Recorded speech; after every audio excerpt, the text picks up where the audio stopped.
শ্ৰদ্ধাভাজন ধৰ্মপ্ৰাণ ৰাইজ নমস্কাৰ। আজি ইয়াত আহিছোঁ মনসা পূজাত বহুত পাৰাচাৰগুচি হৰিহৰৰ শ্ৰী শ্ৰী মা মনসা পূজা উদযাপন এইফালে কিন্তু মনসা পূজাত আহি পোৱা নাছিলোঁ। কমিটিৰ তৰফৰ পৰা আজি আমি hey guys welcome back to my YouTube channel. আজি মই ভিডিঅ'টো বনাবৰ কাৰণে বহুত এক্সাইটেড, কিয় আপোনালোকে জানিবৰ কাৰণে আপোনালোকে ভিডিঅ'টো স্কিপ নকৰি শেষলৈকে চাই থাকিব। তো বলক ভিডিঅ'টো আৰম্ভ কৰোঁ।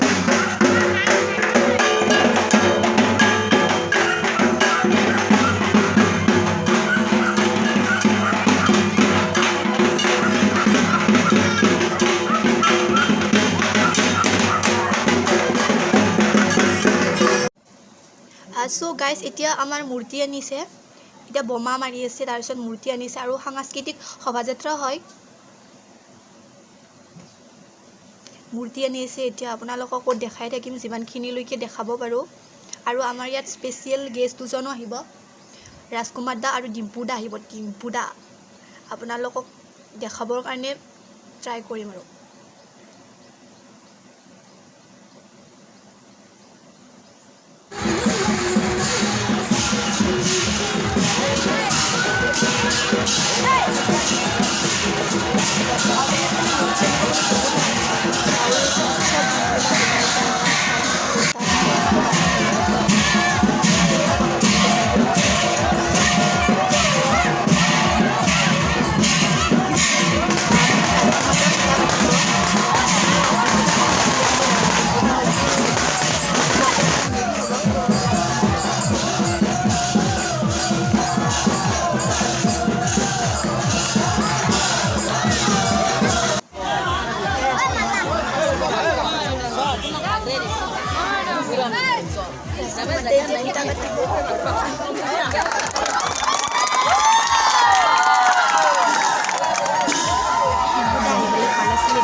লৈ যা ৰাজকুমাৰ দাও বহিছে ইয়াত, একেলগে বহিছে ইয়াত। এতিয়া ফটো চটো উঠি আছে মানুহবিলাকে, মোক ফটোজটো এটা উঠি লওঁ, তাৰপিছত আকৌ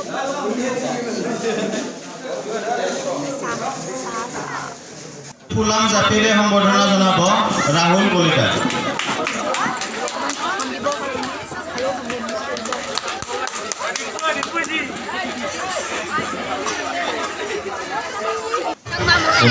উপস্থিত ছাৰ্ভিচ অফিচাৰ ছাৰ ভাইটি ডিম্পু আৰু আকৌ এই পবিত্ৰ ক্ষণত আপোনাৰ সকলোৰে সমস্ত সপ্তাহ ৰঙেৰে ৰঙীন হওক প্ৰত্যেকৰে সপোন বাস্তৱায়িত হওক। আচলতে আমি সৰুৰ পৰা দেখি আহিছোঁ, যেতিয়াই আমি মোক মাৰি পূজা বুলি কওঁ, মানুহ ঘৰে ঘৰে হোৱা দেখে যে প্ৰথমৰ ইমান ডাঙৰকৈ হোৱা দেখিছোঁ, বহুত ভাল লাগিছে। গোটেই নাটকখন বহুত আগৰ যাত্ৰাগতিৰে কৰিছে, সেই মিলনৰ নাটকৰ চৰিত্ৰ এটা কৰিছিলোঁ মই, মিলনৰ চৰিত্ৰটো কৰিছিলোঁ। 13 নম্বৰ চিন খুব ভাল আছিল। মিলন হয়তো যিয়ে কাহিনীটো নাজানে অকণমান জনাত অসুবিধা হ'ব পাৰে। খুব দুয়োটাৰ সৰুৰ পৰা খুব ভাল বন্ধু আছিল, তেনেকৈ ডাঙৰ হৈ গৈ আছে, দুয়োটাৰ মাজত প্ৰেমো হ'ল। মিলন অকণ অকৰা, আমি যে আপৰা বুলি কওঁ ঘূৰিব, তেনেকুৱা ল'ৰা। এই প্ৰেম কি ভাল পায় কি বুজি নাপায়, মালে বহুত ভাল পায়, মালেও তাক ভাল পায়। কিন্তু কিছুমান গাঁৱৰ মানুহে কিবা কিবি কথা লগাই দুয়োটাৰ মাজত বিশ্বাস কৰি দিয়ে, মালৰ বিয়া বেলেগত ঠিক কৰি দিয়ে। আৰু মিলনৰ বয়েক আছিল, বয়েকজনী খুব ভাল নহয় ককায়েকৰ, আৰু বয়েকজনী কিবা কিবি কথা লগা মাকক লৈ যায় গুৱাহাটীলৈকে। মিলন অকলশৰীয়া হৈ থাকে, অকলশৰীয়া মিলনে এনেকৈ অভিনয় কৰে, মই দেখুৱাই দিছোঁ। 13 নম্বৰ চিন এতিয়া মনত আছে মোৰ, এইখন এইফালে দৰ্জাখন আছে, মিলনে দৰ্জালৈকে দৌৰি যায় মাকে মাত দিয়াৰ পিছত।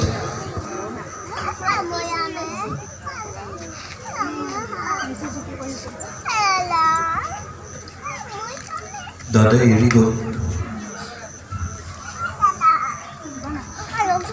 মায়েও এৰি গ'ল। দুদিন পাছত মায়েও এৰি যাব, কিন্তু মই দেখোন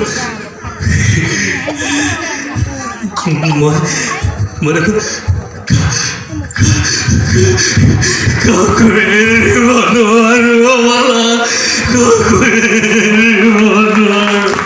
ধন্যবাদ।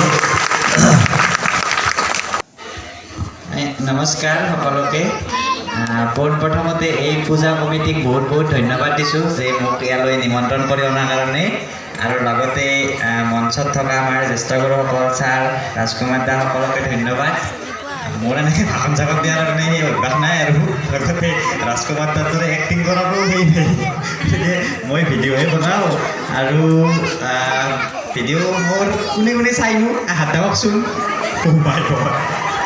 সকলোকে বহুত বহুত ধন্যবাদ বনাই আছোঁ আৰু বিভিন্ন ঠাইত গৈ গৈ মানে সেই আৰু মই গৈ পিনে যি দেখোঁ তাকে আপোনালোকক অলপমান কিবা কিবি কৰি দেখাই দিবলৈ চেষ্টা কৰোঁ আৰু এই মনসা পূজাৰো অলপ কিবা কিবি উঠাই ৰাখিছোঁ যদি চব মিলে দি দিম ভিডিঅ'টো তো বেলেগ ভাষণ চাষণ মানে মই এনেকৈ ষ্টেজত দিয়াৰ অভ্যাস নাই আৰু আজিকালি আপোনালোকে ৰাজকুমাৰ দাই ক'লে ভাষণ শুনি শুনি চাগে বহুতৰ মাথা নষ্ট হৈ গৈছে এই একমাহমানৰ পৰা তামাম ইলেকশ্যন চিলেকশ্যনৰ ভাষণেই শুনি আছে তো পুনৰ একবাৰ এই সভা কমিটিক বহুত বহুত ধন্যবাদ আৰু থেংক ইউ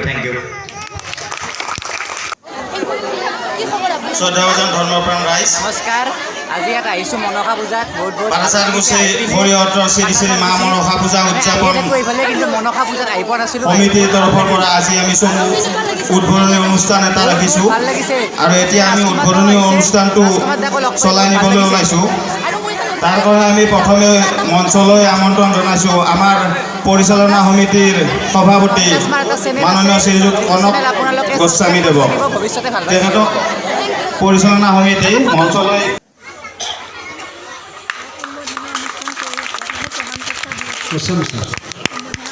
পুনৰ ধন্যবাদ জনাইছোঁ আৰু বিশেষকৈ মোক ইয়াতে কংকনে ফোন কৰিছিল আপোনালোকৰ ওচৰৰে ল'ৰা কংকন আৰু বিশেষ গোটেই কমিটিৰ সমূহ বিষয়ববীয়া তথাপিও মই মোৰ ফালৰ পৰা আকৌ পুনৰ ধন্যবাদ জনাইছোঁ ধন্যবাদ